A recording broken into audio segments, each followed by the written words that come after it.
క్రీస్తు నామమున అందరికీ వందనములు. మార్కు తల్లి అయిన మరియ. మార్కు తల్లి అయిన మరియ ఎవరు? ఆమె చేసిన కార్యక్రమాలు ఏమిటి? ఆమె జీవితం నుంచి మనం నేర్చుకోవాల్సిన పాఠాలు ఏమిటి? మొదలగు విషయాలను ఈరోజు తెలుసుకుందాం. మరియ పేరు గల వ్యక్తులు కృత నిబంధన గ్రంథంలో 6 ఉన్నారు. వీరిలో మార్కు తల్లి అయిన మరియ ఒకరు. ఈమె యెరూషలేము కాపురస్తురాలు.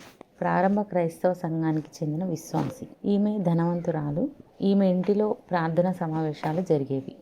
పేతురు చెరసాలలో ఉన్నప్పుడు సంఘమంతా ఈమె ఇంటిలో చేరి ప్రార్థించారు. దేవుడు వారి ప్రార్థనలు విని పేతురును విడిపించాడు. అలా విడిపింపబడిన పేతురు నేరుగా ఈమె ఇంటికే వచ్చాడు. అక్కడ ప్రార్థన చేస్తున్న సహోదరులను కలిసి మరొక చోటుకి పేతురు వెళ్ళాడు. క్రైస్తవులను రోమా ప్రభుత్వం హింసించి చెరసాలలో వేసి మరణశిక్షలు విధిస్తున్న కాలంలో తన ఇంటిని ప్రార్థనకు, వాక్యమునకు వేదికగా మార్చిన ధైర్యవంతురాలు ఈమె తన ఇంటిలో విశ్వాసులకు ఆతిథ్యం ఇచ్చేది. ఈమెను గూర్చిన ప్రస్తావన అపోస్తల కార్యములు 12వ వచనంలో రాయబడినది.